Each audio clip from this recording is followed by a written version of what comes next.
Assalamualaikum warahmatullahi wabarakatuh. Perkenalkan, saya Nurul Afifah dengan NIM 21042327 dari Departemen Ilmu Administrasi Negara, Fakultas Ilmu Sosial, Universitas Negeri Padang.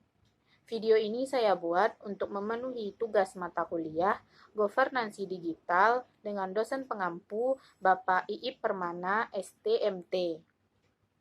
Baiklah, pada kesempatan kali ini saya akan menjelaskan materi tentang dari pemerintahan digital ke tata kelola digital, apakah kita sudah mencapainya? Baiklah, yang pertama yaitu perkenalan. Masalah utama yang menjadi tantangan pemerintah dalam memenuhi kebutuhan warga negaranya adalah masalah pengetahuan, yaitu berpura-pura memiliki pengetahuan tentang preferensi manusia, padahal sebenarnya tidak memilikinya. Isu ini telah menjadi agenda perekonomian sejak lama, dan perdebatan ini diselenggarakan antara dua pihak yang mendukung perekonomian terencana terpusat atau perekonomian pasar bebas.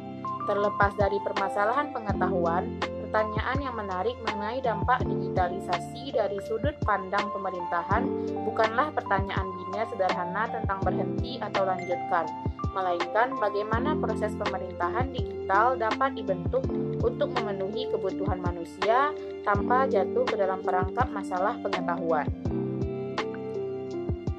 Yang kedua yaitu tinjauan pustaka. Kemunculan teknologi informasi dan komunikasi serta dampaknya terhadap pasar telah menjadi agenda para ekonom sejak lama. Meskipun pertimbangan awal untuk mengurangi biaya transaksi dan keagenan mempunyai dampak tertentu, namun karakter transaksi dan hubungan prinsipal agen juga berubah di era digital. Maka dapat dikatakan bahwa perkembangan teknologi-teknologi baru mengarah pada koevolusi kerangka teknologi dan kelembagaan, di mana keduanya didasarkan pada pertumbuhan pengetahuan manusia. Baik umat manusia maupun teknologi tidak berhenti pada saat munculnya internet. Sebaliknya, digitalisasi terus memberikan tantangan terhadap teknologi dan institusi dengan cara yang tidak dapat dibayangkan sebelumnya. Lebih tepatnya, koevolusi ini memaksakan perubahan sistematis dalam kemunculan, transfer, dan akumulasi pengetahuan, khususnya pengetahuan diam-diam.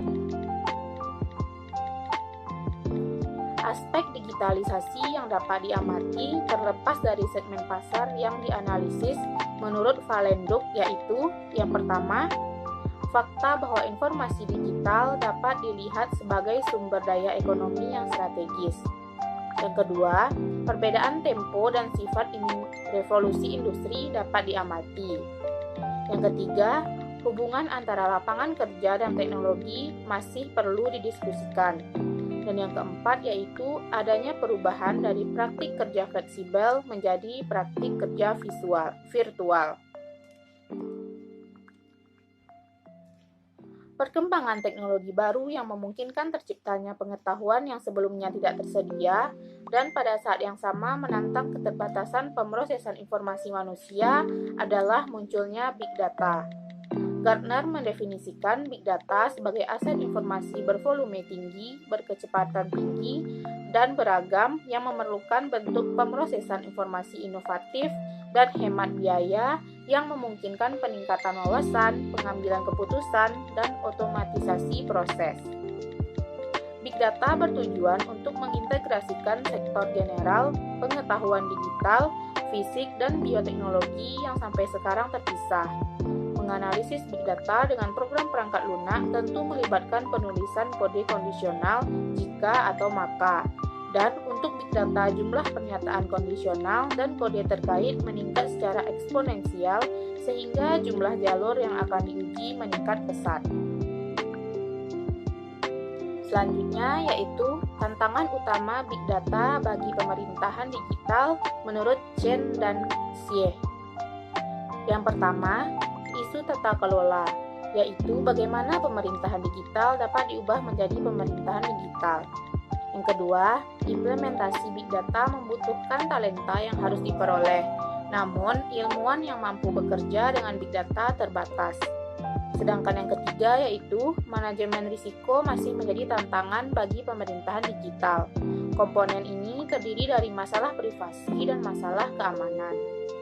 Selanjutnya, Linkoff, Trump, Poinsett, Jones, dan Florin mengidentifikasi 3 strategi tata kelola digital yang berbeda. Yang pertama, pendekatan laissez-faire tanpa intervensi atau peraturan pemerintah apapun. Yang kedua, strategi kehati-hatian dan pencegahan dari sisi pemerintah yang mencakup pemantauan ancaman saat ini dan masa depan terhadap dampak pembatasan usaha bebas dan pengembangan ekonomi digital secara bebas. Dan yang terakhir yaitu strategi penata layanan yang menemukan titik tengah di antara 2 strategi pertama.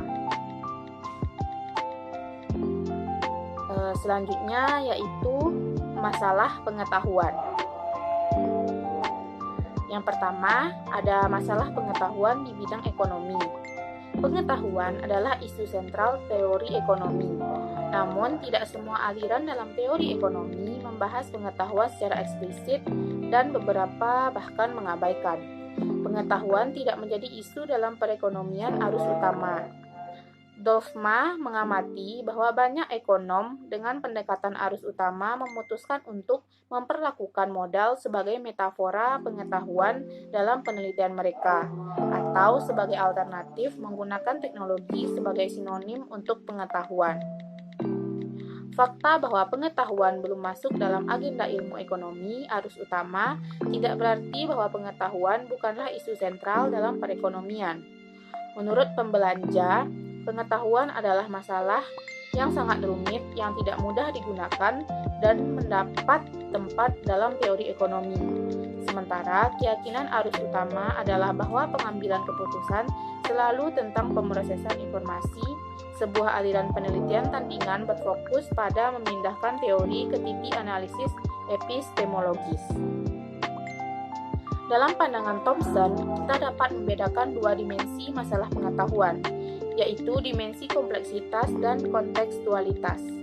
Kompleksitas dikaitkan dengan kesulitan mengkoordinasikan rencana karena sifat pengetahuan yang tersebar dan subjektif.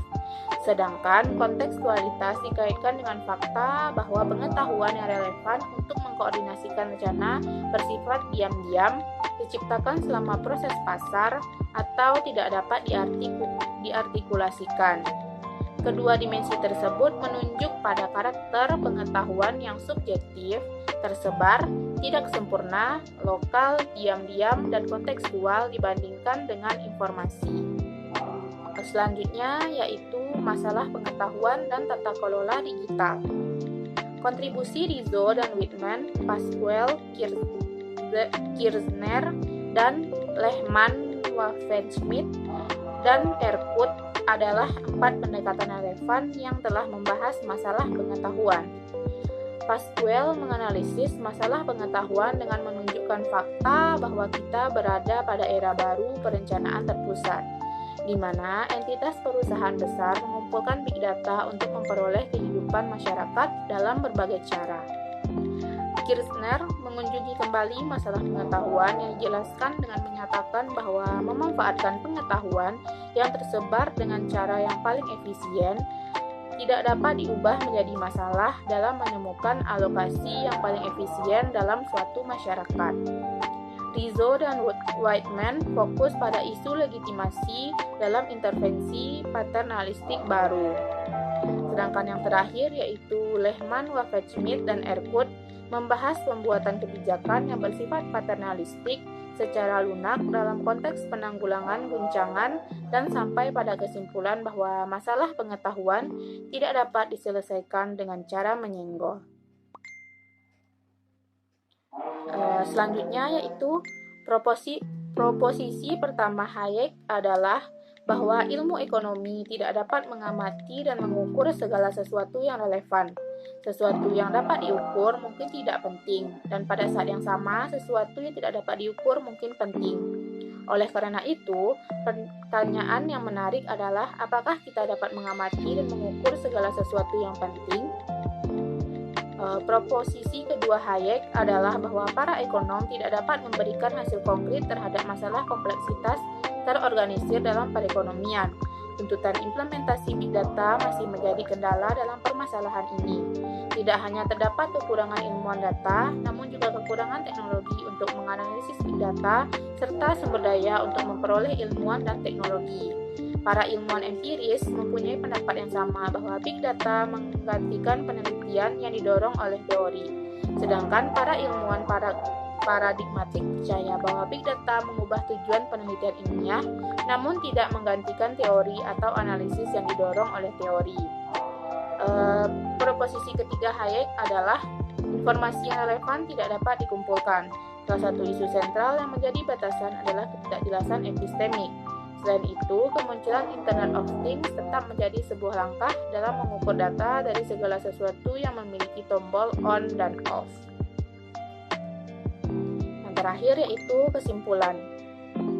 Tata kelola digital sebagai suatu proses terdiri dari perancangan dan penggunaan pemerintahan digital, permasalahan bisnis digital dan demokrasi digital. Proses multifaset ini lebih dari sekedar konsep penyediaan layanan pemerintah secara digital. Ia mencoba mengubah sifat pendirian dan menjalankan bisnis serta keterwakilan masyarakat secara demokratis. Meski demikian, proses ini memiliki keterbatasannya sendiri. Batasan tata kelola digital tampaknya merupakan batasan yang diketahui sejak era pra-digital.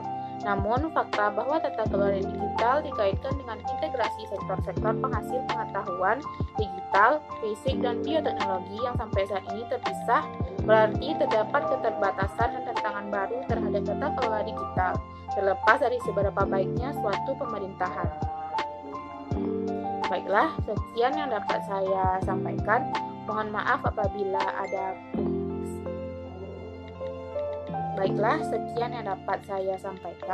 Mohon maaf apabila terdapat kesalahan kata. Saya sudahi dengan wassalamualaikum warahmatullahi wabarakatuh.